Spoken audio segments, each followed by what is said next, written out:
Hi everyone, I'm Jay from the Actually ADHD Tumblr. Welcome to the official Actually ADHD YouTube channel. Today I'm going to talk about RSD, which you may have seen mentioned elsewhere. RSD stands for Rejection Sensitive Dysphoria, and I'm going to get into what it is and some ways you can deal with it.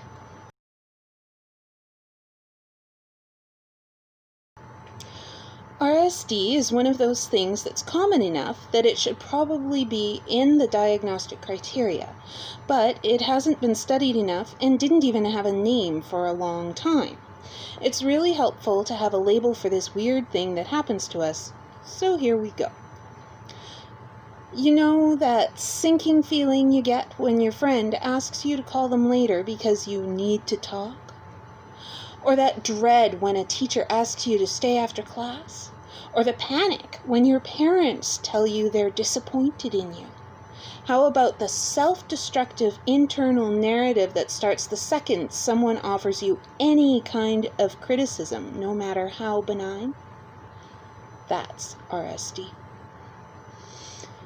People who don't experience RSD think we're overreacting because we respond to all criticism, perceived criticism, and potential criticism as if we have done the worst thing in the world ever, and everyone obviously hates us and we can't do anything right.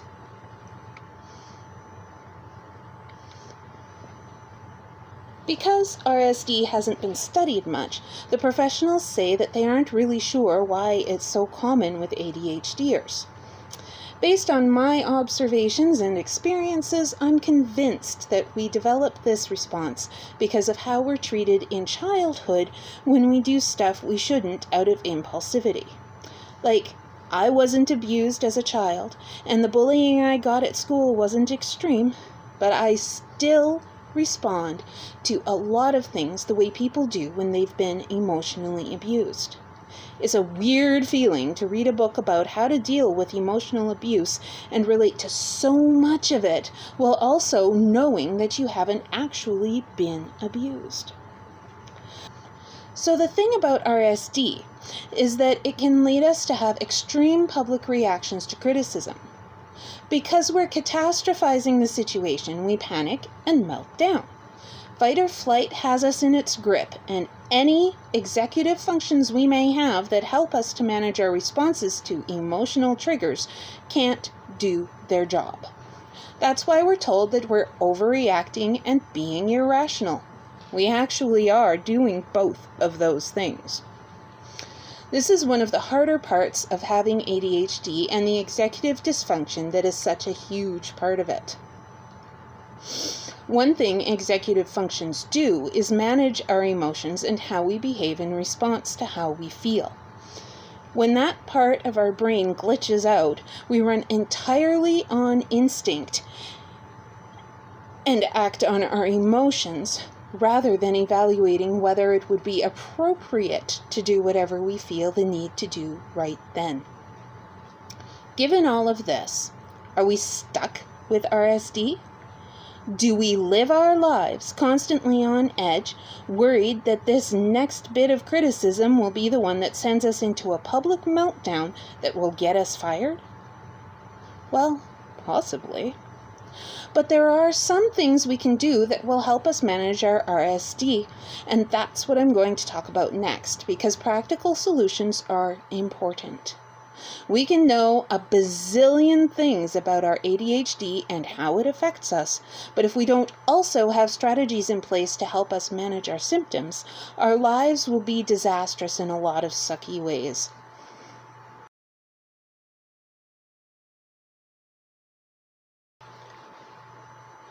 There are two types of strategies we need in our arsenal when it comes to something like RSD. Some of these are short-term solutions, and others are long-term solutions. Let's talk about short-term solutions first. because these are the things you can do in the moment. When you feel your anxiety rising due to criticism, you can do these things to try and rein it in until you're in a situation where it will be okay to let it out. 1. Try to get into a private place. Excuse yourself from the conversation as politely as you can. Tell people you need to just take a moment to yourself and go outside. Once you're alone, you can do whatever you need to do to get yourself calm. 2. Fidget. Fidget toys, or stim toys, can be really great for managing anxiety because they let you release the anxious energy through physical movement while also giving you comforting sensory input. What works for you will be individual, but some suggestions I like include playing with plasticine. That's the modeling clay that doesn't dry out, so it's kind of like Play-Doh, but you don't have to keep it in a container to keep it from drying out, but it gets really, really hard. Otherwise, I would show you some, but all of mine is really, really hard right now. Playing with my Tangle. I love this thing. Putting a weighted toy on some part of my body, like so. See this guy? He weighs something, and he goes right here. My head is great, but not something I usually do in public, but oh my goodness, this is so calming, you guys. I also have 2 butterflies that like to sit on the backs of my hands. That also feels really great, but not tremendously practical. Maybe I should make a If you guys think I should make a little strap to hold the butterflies on my hands, let me know in the comments, because that could be fun. Anyway, let's see, what else? Playing with a fidget cube. I have a fidget cube. It's got a whole bunch of little thingies on it. And then I also have this thing, which is, I think it's I don't know, that's a pentagon. I don't know how many sides this sucker has, but it's got a billion things to do. And it just keeps your hands busy. And then I also have a spinner ring.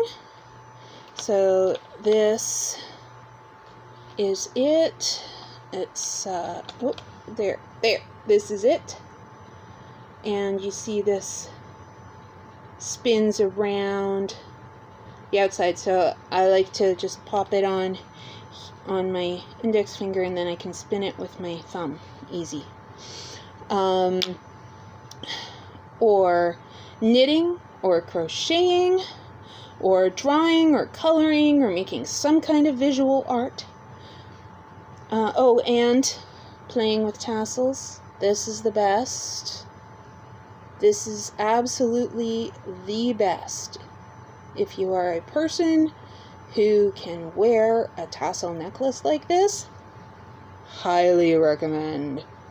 Oh, brilliant. And in fact, I highly recommend putting together a coping kit with a bunch of fidget toys and a list of things you can do to calm down in the moment. That way, when you start to feel on edge, you pull out your coping kit, go through it, see what thing is going to help, and go for it. Now, moving on to long-term solutions. Number 1, talk to your doctor about anti-anxiety medication. Antidepressants, mine definitely help with my anxiety, or guanfacine, brand name Intunif, which is a non-stimulant that helps with high blood pressure, but also helps ADHDers with emotional regulation. The doctor who wrote the first article I read about RSD, William Dodson, also suggests MAOIs, but they aren't the best really, since then you can't take other ADHD meds or cold medication or allergy meds etc. There is an article by Dr. Dodson linked in the description below, so you can check that out for yourself. Show it to your doctor. 2. Get counseling. Make sure your counselor is accredited or licensed, whatever your area requires, for mental health professionals. Bonus points if they are certified to do cognitive behavior therapy, also known as CBT, because that is where the real benefits lie. Be clear with your counselor about what you need from them and what you need strategies for. CBT can help you work out how to combat all those negative thoughts that come at you during an RSD incident. One CBT exercise that I have found incredibly helpful when I'm stuck obsessing over a situation is available on a free printout from Get Self-Help, a site based in the UK. It's called 5 Aspects, and it helps you analyze what happened. I like to answer the questions and then journal. That helps me really make sense of everything, and it's way easier to let go of it afterwards. And that PDF is also linked in the description, so you can access it if you want to give it a go.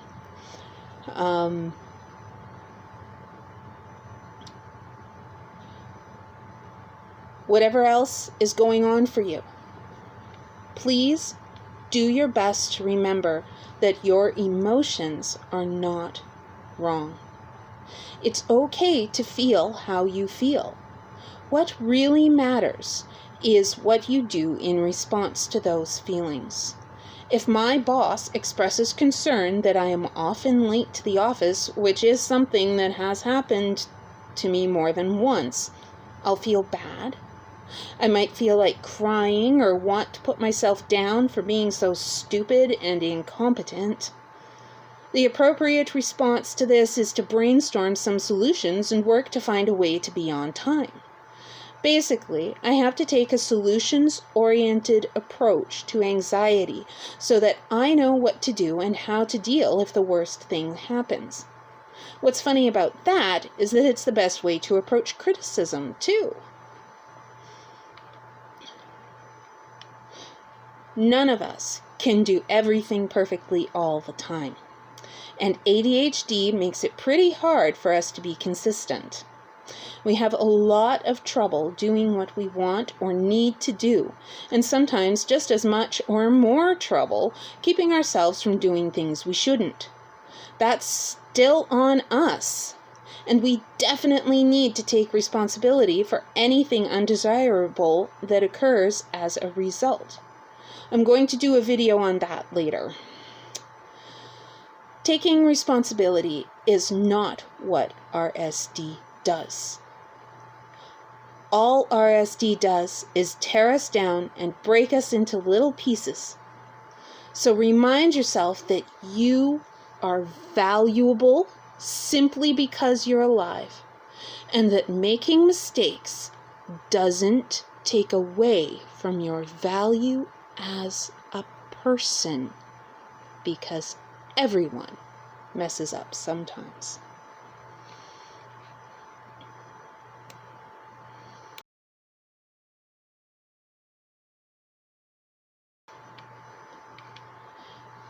Today's question: how has RSD affected your life so far?